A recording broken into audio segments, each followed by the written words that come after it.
ভারতের করা আপত্তি উপেক্ষা করে নেপাল আবারও নিজেদের মানচিত্রে বিতর্কিত কালাপানি, লিপুলেখ ও লিম্পিয়াধুরাকে অন্তর্ভুক্ত করেছে। সর্বশেষ দেশটির কেন্দ্রীয় ব্যাংক যে 100 রুপির নতুন নোট প্রকাশ করেছে, তাতেও দেখা গেছে এই সংশোধিত মানচিত্র। ফলে ভারত যেসব অঞ্চলকে নিজেদের ভূখণ্ড দাবি করে, সেগুলোকে নেপাল সরকারি নোটে প্রকাশ করে আবারও উত্তেজনার নতুন মাত্রা যোগ করেছে। পিটিআই এর প্রতিবেদনে বলা হয়েছে, নেপালের কেন্দ্রীয় ব্যাংকের প্রকাশিত এই নতুন নোটে সাবেক গভর্নর মহাপ্রসাদ অধিকারীর স্বাক্ষর রয়েছে। নোটে 2081 বঙ্গাব্দকে ইস্যুর সাল হিসেবে উল্লেখ করা হয়েছে, যা গ্রেগরিয়ান ক্যালেন্ডারে 2024 সালের সমতুল্য।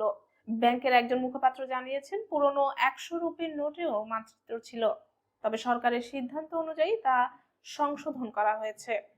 বর্তমানে নেপালের কেবল 100 রুপির নোটেই পূর্ণ মানচিত্র থাকে। 10, 50, 500 বা 1000 রুপির নোটে মানচিত্র নেই। নেপাল প্রথম এই মানচিত্র পরিবর্তন করে 2020 সালে কেপি শর্মা ওলির সরকারের সময়। সংসদীয় অনুমোদনের পর কালাপানি, লিপুলেখ ও লিম্পিয়াধুরাকে নিজেদের অংশ হিসেবে দেখানো হয়। সে সময়ও ভারত তীব্র প্রতিবাদ জানিয়ে একে একতরফা পদক্ষেপ হিসেবে আখ্যা দিয়েছিল।